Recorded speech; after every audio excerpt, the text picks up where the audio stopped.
happens, but generally the trend through the weekend is for it to become a touch milder, and we'll even see some sunshine, especially in the north on Sunday.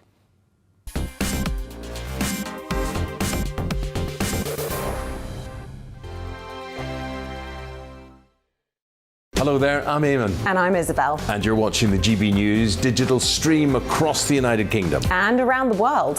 If you're here in the UK, you can also watch us on your TV screen. GB News is Freeview channel 236. On Sky, we're channel 515. 626 on Virgin Media. Just remember, you might need to retune your TV to watch the channel. Yeah, and if you are doing that, find out more about retuning by going to gbnews.uk.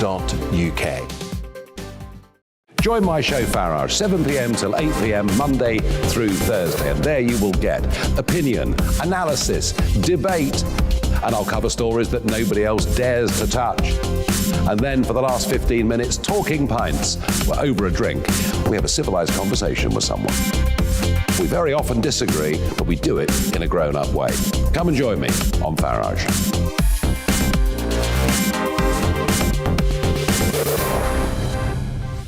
I'm Dan Wootton. Join me Monday to Thursday from 9 to 11 for the feistiest and most fun news debate on TV, where free speech reigns. I'll bring you a sharp take on the day's biggest stories, bombshell newsmaker interviews, and A-list guests.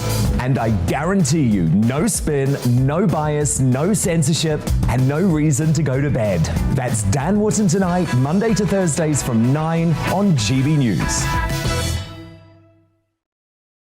Hello there, I'm Eamon Holmes. And I'm Isabel Webster. And we hope you can join us for Breakfast with Eamon and Isabel. You make me laugh out loud, belly laugh. Is that important first thing in the morning? Yeah, absolutely. And there's me trying to be deadly serious. News is a serious business. Yeah, I have to rein you in sometimes. Well, it doesn't stop us laughing at it. It doesn't stop us having an opinion on what's going on. Yeah. And it certainly will not stop us reflecting what you think. Weekdays from 6 to 9:30 on GB News.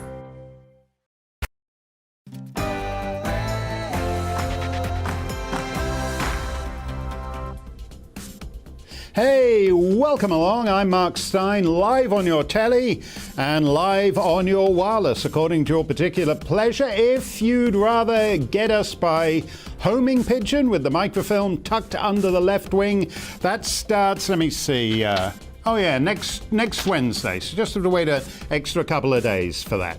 Coming up tonight, what do we have for you? Well, it looks like the Duke of York is no longer a Colonel-in-Chief and has been stripped of his Royal Highnessness. Also, Chinese penetration of Parliament. And are the so-called grooming gang victims up and down metropolitan England being re-traumatised by the authorities? Plus, of course, the indispensable part of the show. That is your thoughts and comments on what we're talking about or anything else. You can email us, gbviews@gbnews.uk, or you can tweet me at gbnews. Before all that, of course, on GB News, the news with the peerless Polly.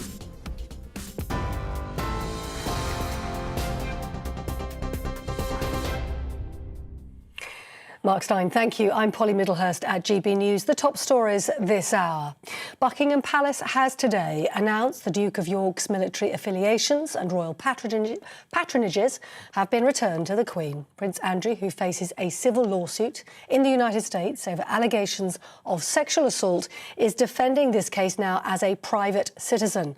Additionally, a royal source has said the Duke of York will no longer use his HRH title in any capacity at all. The royal commentator, Dickie Arbiter, told GB News he's not surprised by the announcement. Whenever he comes out of this, whether it's an out-of-court agreement or whether it actually comes to trial and he does clear his name, this has been dragging on for too long. And I don't think people will want to have that association with him. And therefore, he's now a bit of a busted flush. It's unfortunate, but he shouldn't have got himself into that position in the first place. Dickie Arbiter. Well, in other news today, MI5 has warned that MPs are confronted by a Chinese agent called Christine Lee, who's covertly operating in UK politics on behalf of the Chinese Communist Party. The Labour MP Barry Gardner received more than £500,000 in donations from Christine Lee before MI5 issued the warning, he says. Security forces have assured him none of the improper funding Miss Lee channelled relates to his office. The Labour Party and the Lib Dem leader, Sir Ed Davey, each received some £5,000 from Lee. The former Conservative Party leader, Sir Ian Duncan-Smith, who's been involved in helping Hong Kong Chinese people flee the communist regime, told GB News their lives may be at risk. It's not just a light, sort of easy-read novel. This is actually serious. As I say, lives could easily be at risk as a result of the activities of these people. Chinese government is a brutal organization. It brooks no dissent, and it deals with people like me and others who are now sanctioned by them. So we need to take this very seriously indeed, and we need to know more. Ian Duncan-Smith. Police investigating the suspected murder of a primary school teacher in Ireland say no stone will be left unturned in bringing her killer to justice. 23-year-old Aisling Murphy was killed on Wednesday afternoon as she jogged along the Grand Canal in County Offaly. A 40-year-old man has been arrested and is being detained at Tullamore Garda Station. The coronavirus isolation period for people in England is being reduced from 7 days to a minimum of 5 full days from Monday. The Health Secretary confirmed people coming out of isolation will need to test negative on day 5 and again on day 6. On TV, online and through your DAB+ radio, this is GB News. Now more from Mark Steyn.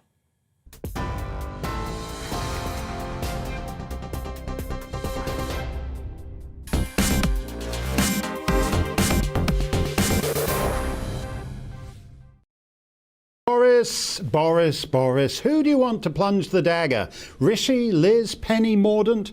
But what if Boris and the ever more frenzied hamster wheel of Westminster doesn't matter much anymore? What if it's just surface froth and underneath the currents are running undisturbed in an entirely different direction? I said yesterday, as a kind of throwaway line, that we were moving into a post-democratic age in which entrenched elites decide everything that matters in your lives, whether it's hobbling Brexit or hushing up the lab leak origins of COVID.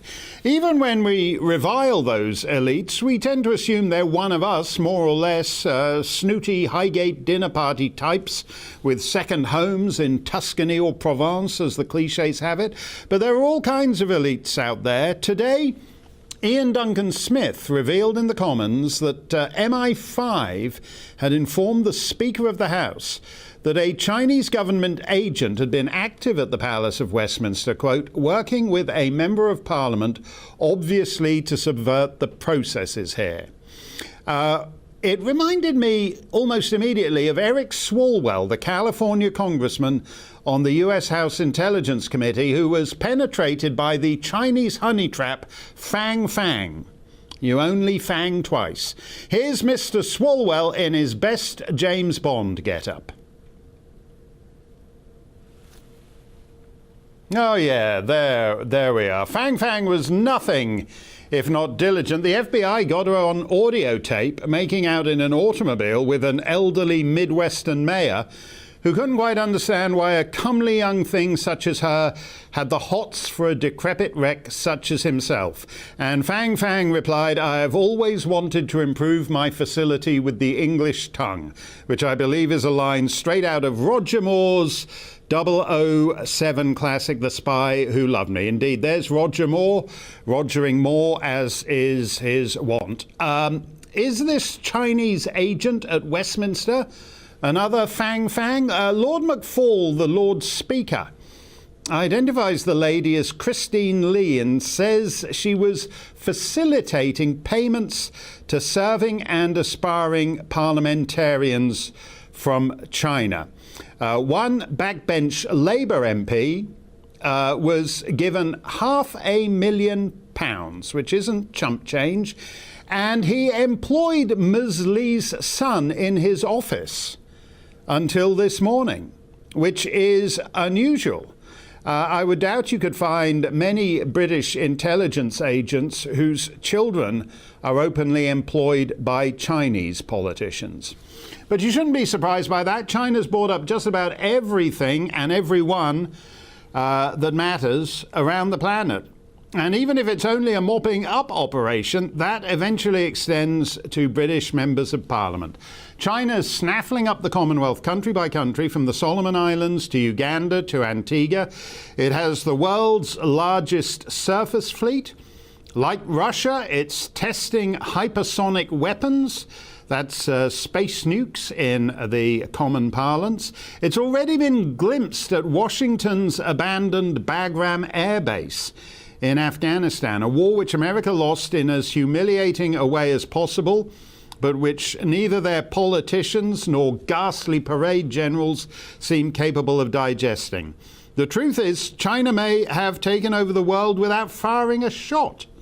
Meanwhile, having taken 20 years to lose to goat herds with fertilizer, Washington's national security establishment has swiveled smoothly from the fall of Kabul to saber-rattling over Taiwan and the Ukraine, fully confident that the same genius military that managed to return Afghanistan to the Taliban with more territory than they ever controlled before is now fit and rested and ready to threaten the Red Army on its own turf, and a Chinese Communist Party that makes all the most basic American needs, from batteries and microchips to aspirins and underwear.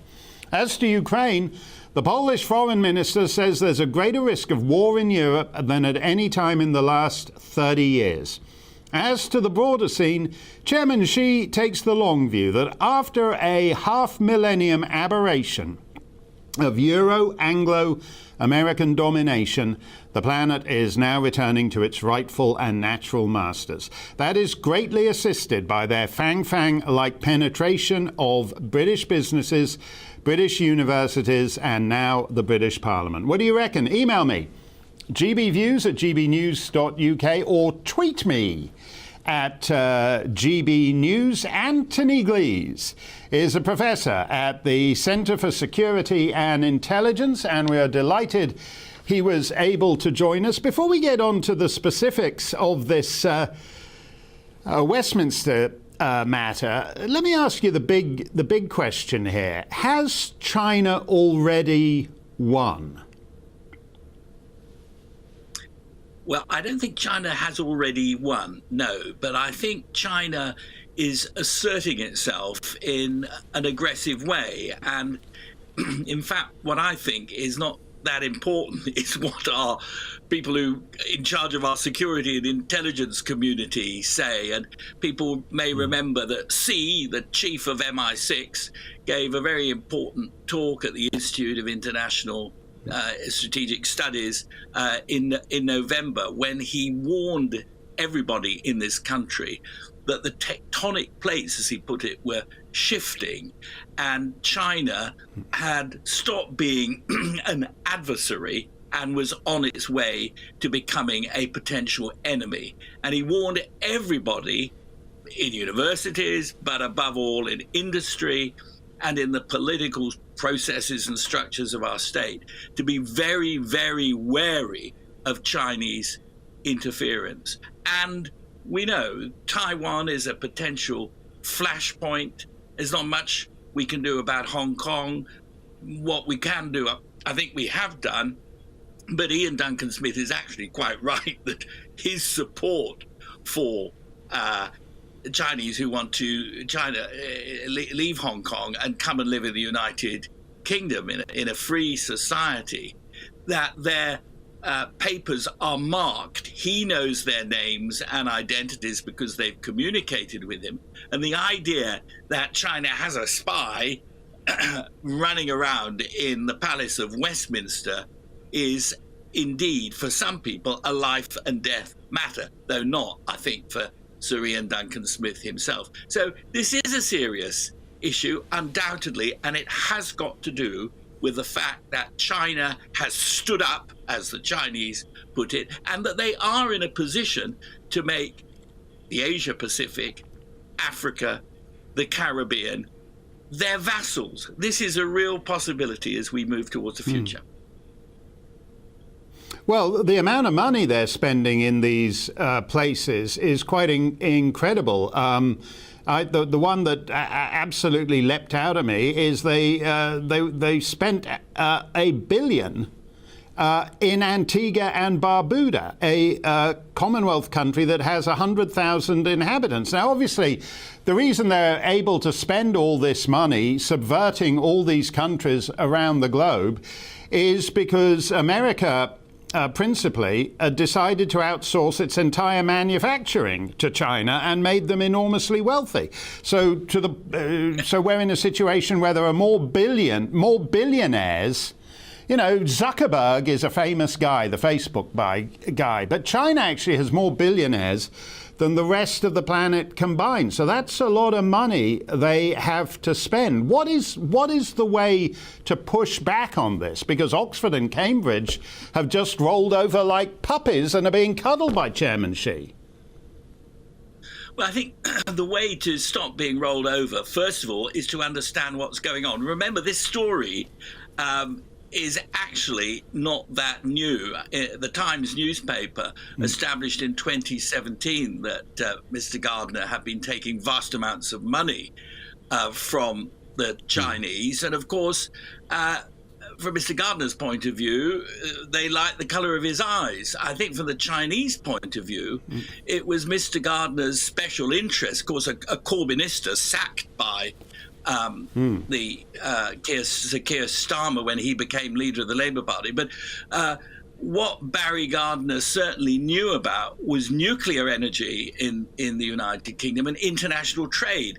And to have a shadow minister with privileged access to materials and to have his judgment was obviously something the Chinese were very keen on having. So this is an old story, and some people may say, well, why has it suddenly emerged from the lips of Sir Ian Duncan Smith this evening, today, in Parliament?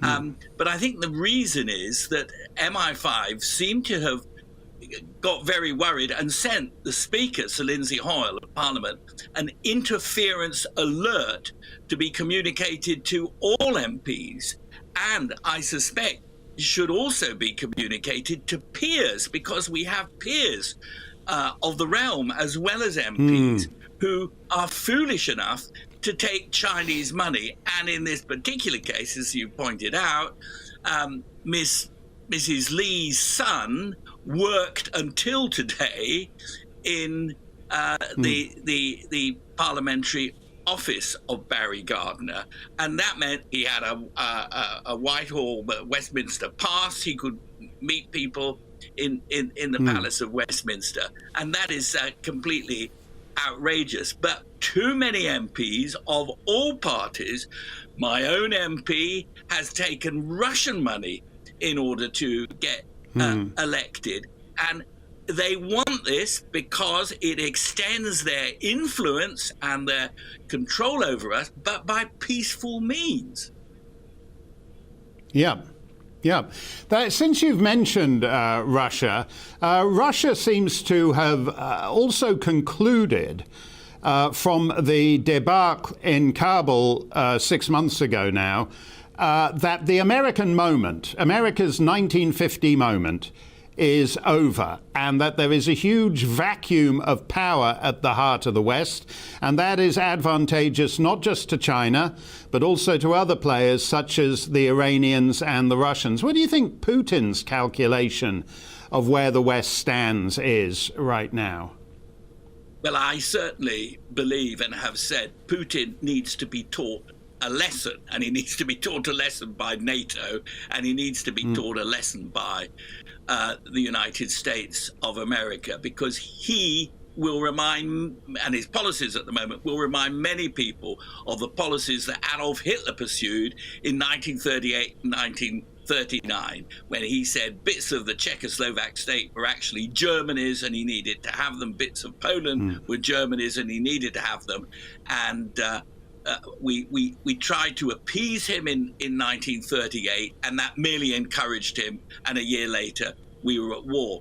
Now Putin is saying not only can none of the states that joined NATO after 1994, so that's the Baltic republics and Poland, as well as any states that are close to NATO and Europe after that point, none of them should have any military apparatus, anti-missile devices, for example, installed on their territory unless Russia agrees. So he's saying, in effect, these countries aren't sovereign, and they, even if they're members of NATO, we have to tell them what they're allowed to have. So that's a very dangerous situation. Just today we've learned that Putin is threatening to send military assistance to Venezuela and to Cuba, for goodness sake.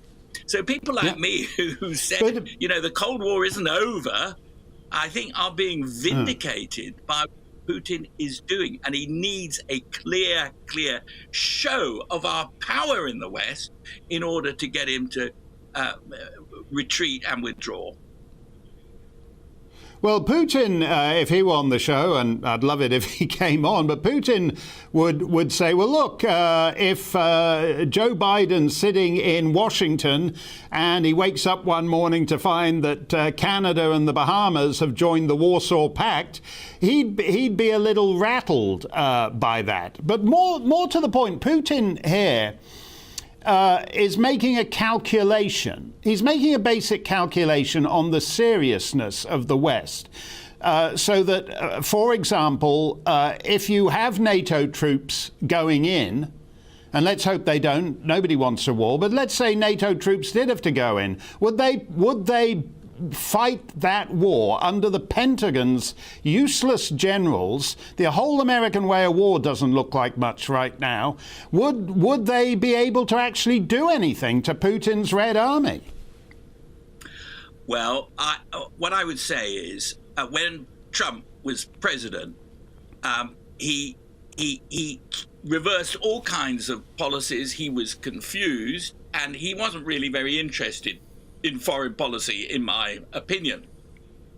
When Biden became president, he was interested in foreign policy, but he felt there should be very clear lines and that America should not move across them.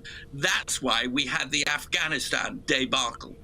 As you rightly point out, that's a key moment. People who are kind enough to read what I've said about the Cold War and indeed about Afghanistan in the Daily Mail in recent months will know that, for me, the failure to hold Kabul airport was taken both by President Xi of China and by President Putin of Russia as a sign of our great weakness in the West. And I don't think this tightening of the screw, like Hitler, as I say, and as far as Putin is concerned, would have happened if we'd been able to demonstrate that we were not going to be pushed out of Afghanistan by the Taliban. It was the worst possible thing. The confusion of the Trump years added to the frozen attitude that Biden has increased the danger from Russia on the one hand and China. And the threats are very different. We shouldn't pretend they're the same. No.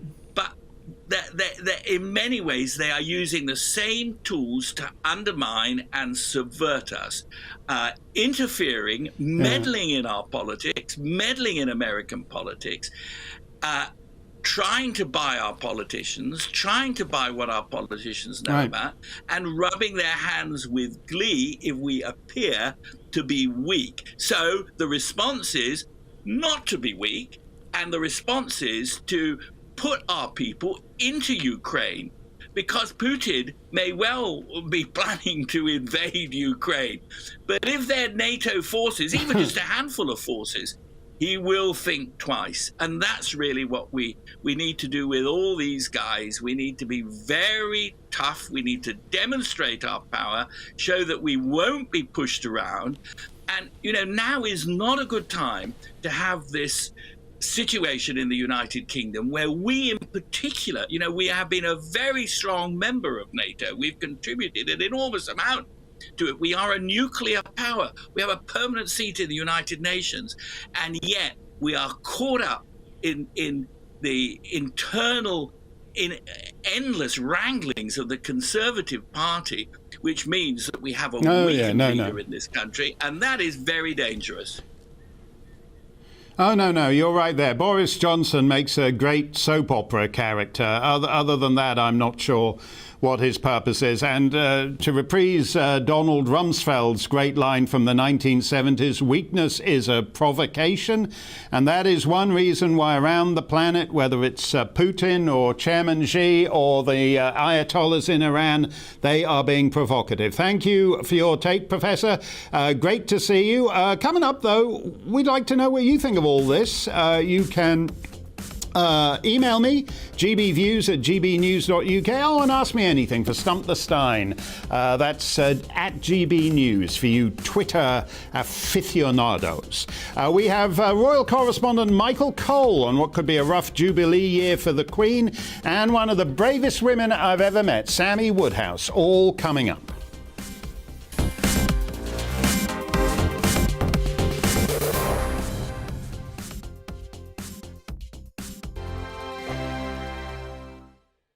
Hello there, I'm Eamon. And I'm Isabel. And you're watching the GB News digital stream across the United Kingdom. And around the world. If you're here in the UK, you can also watch us on your TV screen. GB News is Freeview channel 236. On Sky, we're channel 515. 626 on Virgin Media. Just remember, you might need to retune your TV to watch the channel. Yeah, and if you are doing that, find out more about retuning by going to gbnews.uk. Join my show Farrar, 7 p.m. till 8 p.m. Monday through Thursday, and there you will get opinion, analysis, debate, and I'll cover stories that nobody else dares to touch. And then for the last 15 minutes, talking pints. We're over a drink. We have a civilized conversation with someone. We very often disagree, but we do it in a grown-up way.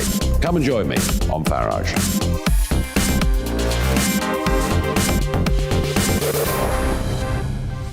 I'm Dan Wootton. Join me Monday to Thursday from 9 to 11 for the feistiest and most fun news debate on TV, where free speech reigns. I'll bring you a sharp take on the day's biggest stories, bombshell newsmaker interviews, and A-list guests. And I guarantee you, no spin, no bias, no censorship, and no reason to go to bed. That's Dan Wootton tonight, Monday to Thursdays from 9 on GB News. Hello there, I'm Eamon Holmes. And I'm Isabel Webster. And we hope you can join us for Breakfast with Eamon. And Isabel. You make me laugh out loud, belly laugh. Is that important first thing in the morning? Yeah, absolutely. And there's me trying to be deadly serious. News is a serious business. Yeah, I have to rein you in sometimes. Well, it doesn't stop us laughing at it. It doesn't stop us having an opinion on what's going on. Yeah. And it certainly will not stop us reflecting what you think. Weekdays from 6 to 9:30 on GB News.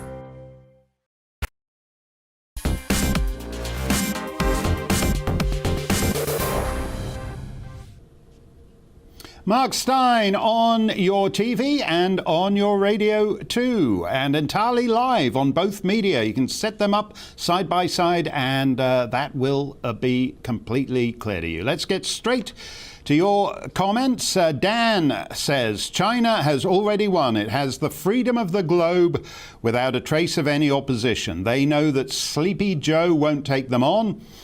He's not just not going to take them on, Dan. He's on the take from them. 10% for the big guy, as the emails on his family's various dealings with China put it. Business dealings, so-called. The spy in Parliament is just them rubbing our noses in it. Colin from GB Views says, interesting that this spy story should arise when MI5 has known about it for years. Maybe it's to divert attention from Boris's problems. It also feeds the current China phobia. Yeah, well, that China phobia isn't irrational. If you look at what COVID-19 has done to the world these last 2 years, if you look at what's happened to the people of Hong Kong, if you've looked to the genocide of the Uyghurs, phobia, technically speaking, is an irrational fear. It's not irrational to fear what Beijing will do next.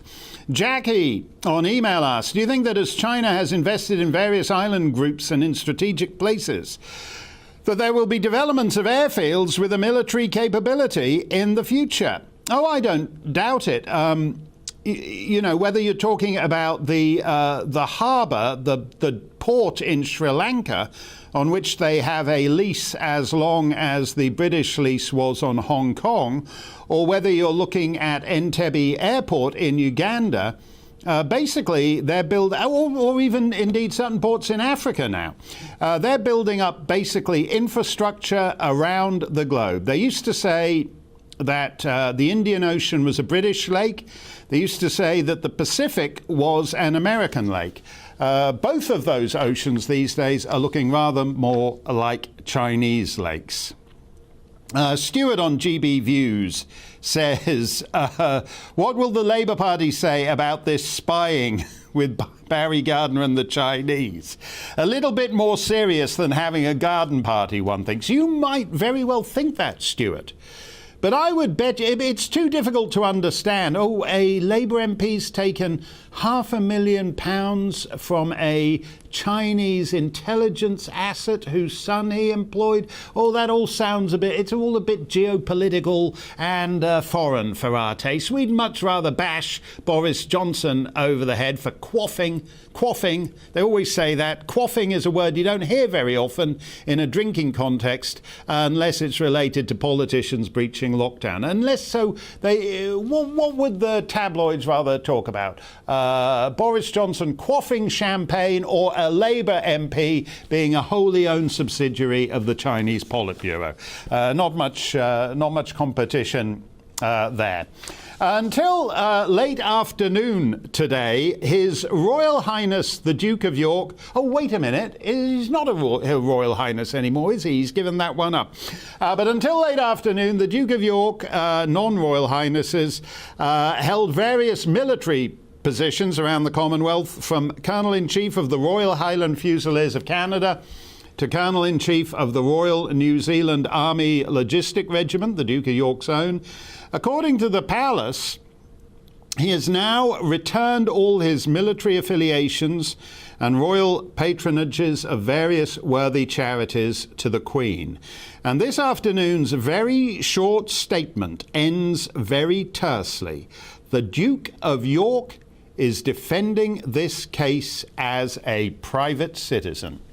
This story gave me a chuckle. A couple of months back, His Royal Highness, as he then was a guest at a weekend shooting party. And on the second day, he came downstairs where the rest of the party were getting stuck into their breakfast kedgeree. As the Duke entered the room, the other guests looked up from their papers and cell phones, grunted, and then went back to their Marmite soldiers or whatever. Furious at their failure to stand up upon his entrance, Prince Andrew said, "Let's try that again, shall we?" He left the room, re-entered, and they still failed to rise to the occasion. Well, it's gossip. It might be true, it might be not, but it feels true. And with a royal family, perception is all. Michael Cole was the BBC's long-time correspondent on such matters, and we're very glad he's joined us tonight. Michael, just on this story that he will no longer use the pre-nominal His Royal Highness, which is in the personal gift of the Queen, I can't think of any precedent in the House of Windsor's history where a son of the sovereign has had that taken away from him. Even when King George V did it to certain members of the royal family during the Great War, he was doing it to German cousins and the like. He wasn't doing it to his own son. So this is pretty unprecedented, isn't it?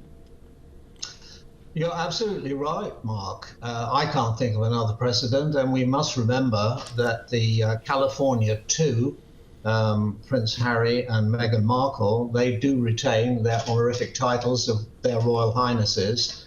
It is unprecedented.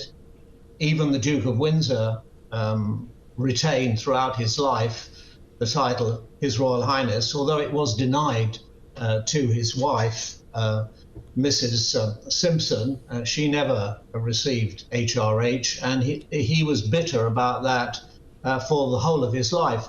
It must be said, with regard to today's events, they may have been inevitable, but I can't help thinking it's terribly sad, because Prince Andrew, will be very upset to have lost these ranks and these positions, not just with the British Armed Forces, but as you noted, with other armed forces within the Commonwealth. One must remember too that he served with distinction as a helicopter pilot on board HMS Invincible during the Falklands War, and he was a career naval officer, and that's to his great credit. Perhaps it might have been wiser had he stayed in the Royal Navy. It might have been a safe haven for him, kept him out of trouble. But what we've got now is a situation which I think is unprecedented, where you've got the ship of state, the Royal Ship of State, battening down the hatches for rough waters ahead, cutting away the wreckage and jettisoning it. And Prince Andrew, the Queen's second son, is part of that wreckage. There is no way back to public life for him. There never was after these recent revelations, but today's announcements puts the cap on it. Well, you've made quite a good case for his service in the Falklands, and indeed his attachment to his fellow soldiers of the Queen around the Commonwealth. But there is an issue of judgment here. That if you set aside Miss Giuffre's case against him in federal court in New York, there's been enough about his spending habits, his unfortunate associations with sleazy oligarchs. We heard yesterday that in case he has to pay off Ms. Giuffre, he sold his $18 million ski chalet. An $18 million ski chalet for a chap who hasn't actually done a lot of paid work over the last 40 years. Seems kind of odd. Is he just a one of these characters with, pathologically bad judgment on such matters? Well, it does all come down to a matter of judgment.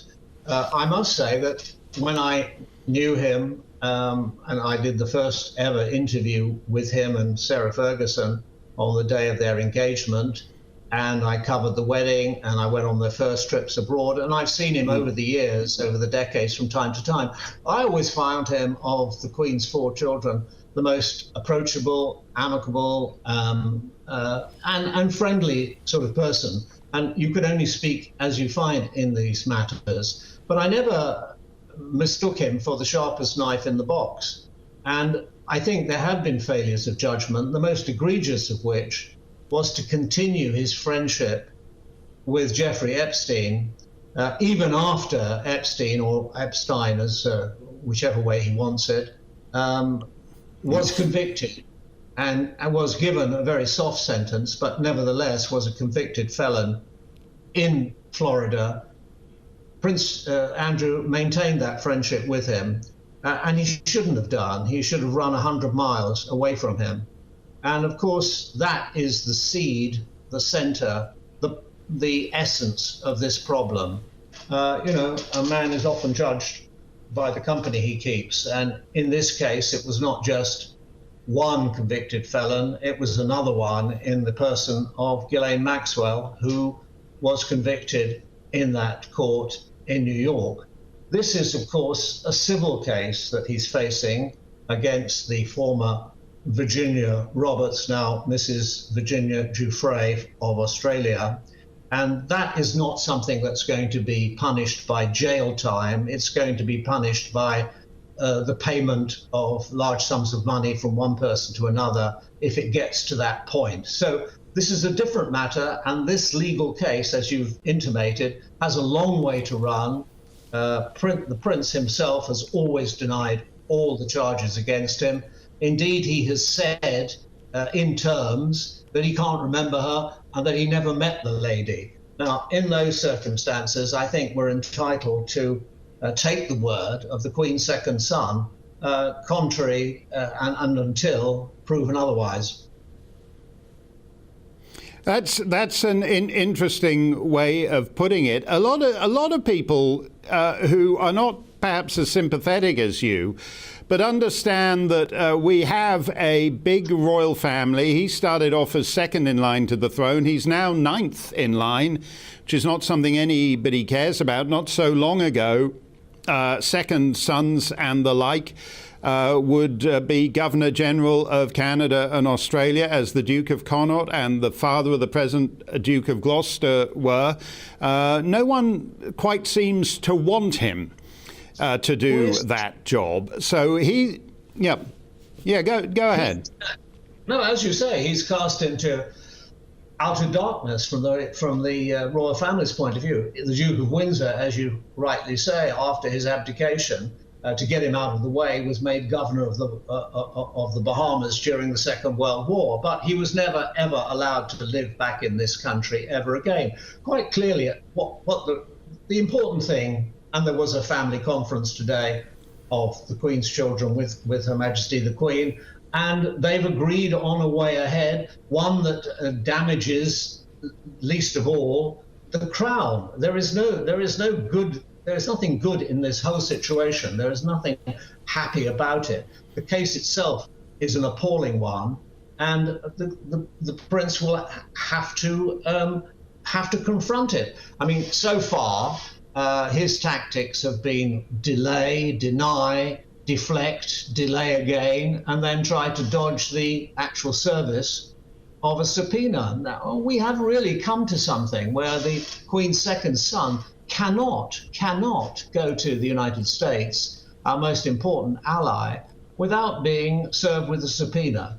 I mean, that's the state we've got to, and it's very regrettable. I'm trying to be objective, but I think a little sympathy is not displaced in a situation like this, because it is a personal tragedy, and I personally am sad to see him in this situation. Well, I think you put it as well as anybody can on that. Just a quick final question here.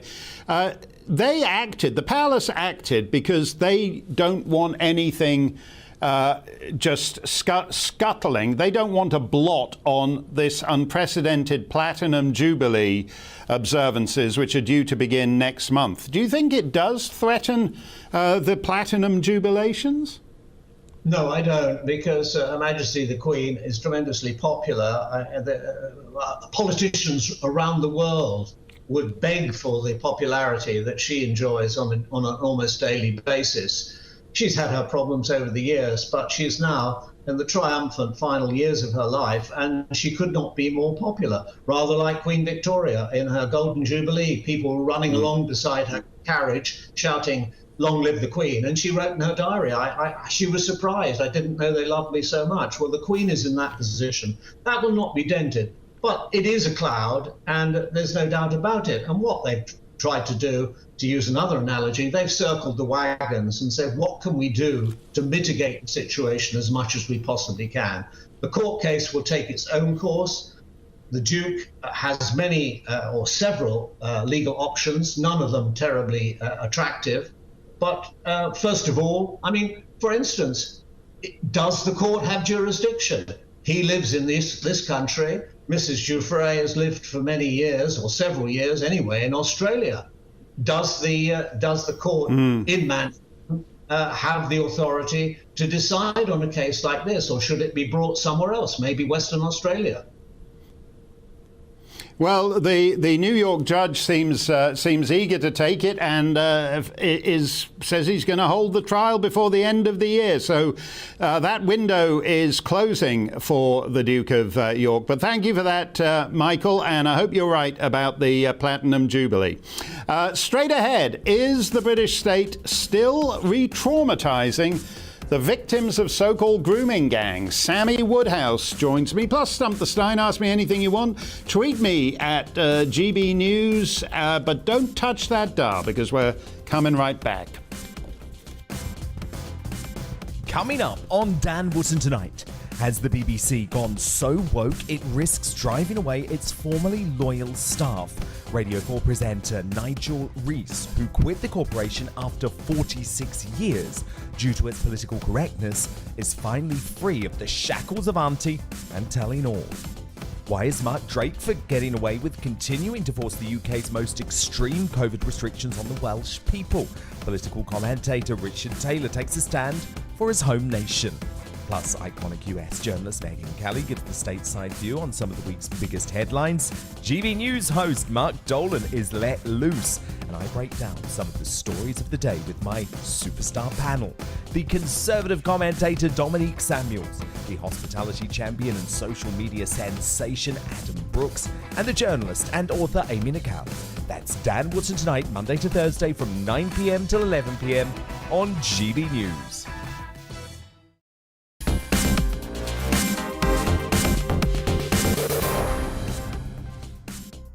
Hello there, I'm Eamon. And I'm Isabel. And you're watching the GB News digital stream across the United Kingdom. And around the world. If you're here in the UK, you can also watch us on your TV screen. GB News is Freeview channel 236. On Sky, we're channel 515. 626 on Virgin Media. Just remember, you might need to retune your TV to watch the channel. Yeah, and if you are doing that, find out more about retuning by going to gbnews.uk. Join my show Farrar, 7 p.m. till 8 p.m. Monday through Thursday, and there you will get opinion, analysis, debate, and I'll cover stories that nobody else dares to touch. And then for the last 15 minutes, talking pints. We're over a drink. We have a civilized conversation with someone. We very often disagree, but we do it in a grown-up way. Come and join me on Farage.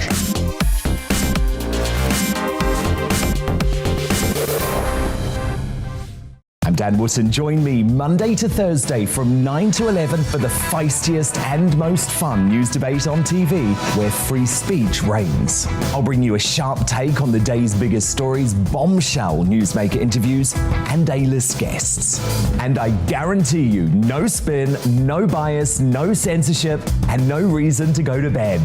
That's Dan Wootton tonight, Monday to Thursdays from 9 on GB News. Hello there, I'm Eamon Holmes. And I'm Isabel Webster. And we hope you can join us for Breakfast with Eamon. And Isabel. You make me laugh out loud, belly laugh. Is that important first thing in the morning? Yeah, absolutely. And there's me trying to be deadly serious.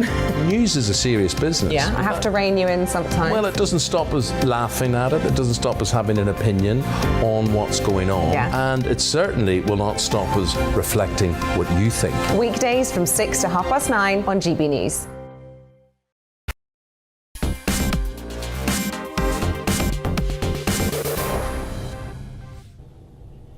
The indestructible Rotherham survivor, Sammy Woodhouse, was on the show last week, and we discussed, among other things, that what happened to her and thousands of other girls was still going on in Rotherham and many other towns. And I was rather stunned by some of the response I received from those who felt a cover-up of what happened and what is still happening is still going on. As you may recall, Sammy said that when they do go into court, the victims are often made to feel like the accused, like they're the perpetrator. And one viewer sent along this astonishing front page from the local paper. Let's take a look at this. Yeah, trafficked girl slept with over 100 Asian men. Now, slept with is a euphemism. We're all familiar with it. It's been around since the 14th century. It can cover a woman sleeping with her best friend's husband, a boss sleeping with his secretary. I'm not sure it can cover being farmed out for gang rape, group sex, being doused in petrol, and having men dance around you, flicking cigarette lighters on and off. For one thing, when you're, quote, sleeping with those guys, I don't think you get a lot of sleep. But that headline's rather telling. She's active. She's sleeping with everyone. And the trafficking is passive. Just something that happened. And it's true, after being put through the police and the social services and the Crown prosecutors, that this is how a lot of victims talk. They've internalised the sense that somehow they're to blame. And that's one reason why there's been no proper accounting and why it still goes on. Sammy Woodhouse is back with us. Sammy, it's great to see you. A couple of years ago, Priti Patel, the Home Secretary, ordered that police forces around the country in these kind of child sex grooming cases record the ethnic identity of the alleged perpetrators. We now discover that all 4 South Yorkshire police districts are not doing this. In fact, they're carrying on as they always did. And in fact, it took a report of the intelligence services to find out that South Yorkshire were disregarding their instructions from the Home Secretary. What do you make of that situation? I think it's quite shocking and sad to hear that we're still going down the path of being sensitive to a person's race. In my opinion, I don't care what race you are, what religion you follow, what gender you are. If you've committed a crime against a child, then that should be recorded and you should be held to account. And what we know that one of the reasons why Rotherham was covered up, and not just Rotherham but other parts of the country, it was because people was in fear of being called racist. And, you know, for someone that was involved in the Home Office grooming report done not so long ago, if there's one thing that was recorded in that, is that police forces wasn't gathering the correct information. And of course, any information about a suspect is relevant because it can help identify that person. And what I've also read about what's been happening with this is not only have they not been recording it, but they actually tried to block the information from going out into the public. For me, that kind of feels like another cover-up, and you know, it's just not acceptable. Yeah, it feels like there's no end to it. The town that always gets me is Telford in Shropshire, because it's a new town. It's only been around half a century. And when you look at the roots of the so-called grooming gangs and the child sexual exploitation there, they go back so deep that they go back almost to the construction of the town itself, for the entire history of the town. And yet we seem to have a culture, both with police and social services, and with national bodies too, that their instinct is just to say, Sammy Woodhouse came in to see this today. Let's see if I can stick that in the bottom drawer down here. That they're no more interested in it than they were when this story first broke. Yeah, as we know, all over the country, exploitation and abuse has been completely ignored. And unfortunately, in many towns and cities, it still is. And I always say this, it's not something that just started today. Exploitation and abuse and rape has been happening for many decades, and it will continue to happen for many decades as well. And this has to be at the top of everybody's agenda, because it's not going away. And, you know, we're talking about children. We're talking about our next generation. Our children are going out, not even leaving their homes and being contacted by men and women to be raped, trafficked, as we know, some children even murdered. So of course it has to be right at the top. And I still think that as a country we're not dealing with it properly. I still don't think we understand it. As your headlines just show, victim blaming is still right at the core. And children don't sleep with 100 men. They are raped by 100 men. And it's so important that the media get this right as well. The media, a massive platform, and we've shown as well in exploitation just how powerful the media is. Survivors and media working together is what exposed all of this. So when the media are putting out the wrong message, you're going to have millions of people read that, and they're going to start to think the same. They're going to victim blame too. And for people like me that went through this, we was never seen as victims. We was constantly blamed. We was told we was little slags, lovesick teenagers, packy shaggers. We was blamed all the time, and by many still are. Well, I'm staggered by reports that even national entities now are still, because you know this, that you and all kinds of other girls in Rotherham, they say 1,400. That's what they said 7 or 8 years ago. I think the number's at least doubled. But they say all these thousands of girls, that some of them are now being kind of threatened by the whatever it's called, the National Crime Agency, that they're going to have their protection cut off, the CCTV and that kind of thing. I take it the CCTV's been put there so that these people can get the inside scoop on who's going round, where they're going, when they're coming, when they're leaving, and all the rest of it. And there's now talk of them being leaned on to take that away. Yeah, and again, this is really sad for me to hear. I was contacted recently by a survivor, and she's been cooperating, testifying in trial since August 2013. So I'm not talking about just one trial, I'm talking about many, for many, many years. And I've testified in one trial and plus an intimidation trial, and it's no exaggeration when I say every single morning you wake up and that's all you can think about. So for this woman to have to go through this for so many years, to have that anxiety, and it's took a real toll on her mental health, to now say, well, actually, I've testified, I want to now withdraw from the investigations and move forward and rebuild my life with me and my children. She should be allowed to do that. And what she's been told is that if that happens and she does withdraw, then so will her CCTV. And one thing I always say when I'm training with police officers, or even the National Crime Agency or different agencies, make sure that support is in place for survivors before, during and after court cases. For me, the main thing is about rebuilding a survivor's life and making sure that they're safe. And, pulling that CCTV, she doesn't feel safe and she feels like she's being blackmailed. And to be honest, I agree with her. She's being blackmailed and it's wrong. She should be allowed to keep that CCTV. And, she's played a massive role in taking some of the most dangerous people off our streets and put them into prison. She deserves a medal as well to keep her cameras. It's really sad to hear that survivors are being blackmailed. Well, we're going to stay on this story, Sammy, and I invite the National Crime Agency to get back with us and come on with us and talk about this, because as I said last time you were on, there is not a lot to be said for a society that is not willing to protect its most vulnerable, that's to say its young girls and women.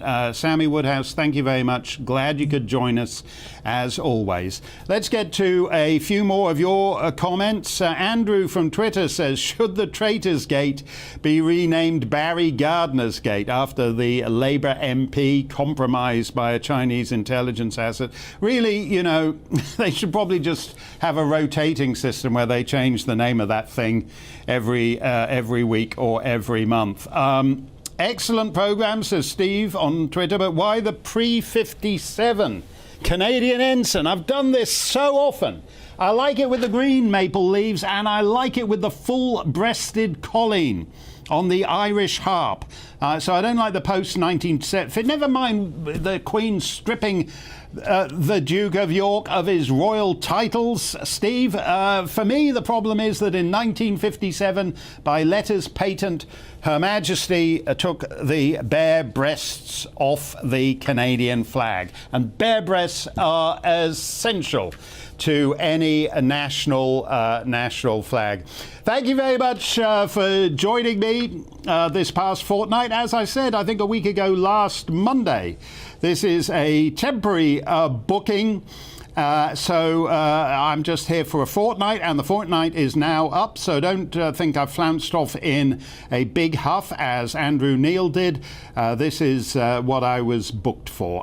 Tomorrow we'll be with you for an earlier hour, so if you're sleeping off an almighty lunchtime bender, make sure you set your alarm 7 p.m. GMT. You're in the best of hands for the next 2 hours. Dan Wootton is here. Stay safe, stay free. Hi there. Clear and frosty for many overnight, and then some dense fog patches to contend with first thing Friday. Otherwise, it will brighten up through the day, many places seeing sunshine by the afternoon under this area of high pressure. It's near the centre of this high pressure where we're likely to see the dense fog and frost. Much of England and Wales then, but Scotland and Northern Ireland a bit more of a breeze, more cloud, and some persistent rain moving through the Northern Isles during the evening, pushing into the north of the mainland overnight. With the cloud and the breeze in the far north, well, it's going to stay frost and fog free here, but further south under clear skies, Well, it's going to be a particularly chilly start to Friday. -2, -3 Celsius, typical temperatures as we wake up. And those dense freezing fog patches in places. The greatest signal being West Midlands, Welsh Marches, West Country. And some of these fog patches in places could last throughout much of the day. Where that happens, it will stay really quite chilly. But otherwise, once the fog's gone, sunshine replaces it across much of England and Wales. Some brighter spells for Scotland and Northern Ireland, but that persistent rain in the far north still around, albeit petering out by the afternoon. And then we do it all again on Friday nights, effectively. Clear skies across much of England and Wales, widespread frost and some dense fog forming. This time the greatest signal on Friday night will be across eastern parts of England. I think low cloud more likely further south and southwest because of a bit of a breeze here, and perhaps fog and frost free towards the southwest. Some sunshine in places as we start off Saturday, but an awful lot of low cloud, mist and fog will linger, and it will linger through the morning and into the afternoon in places, especially east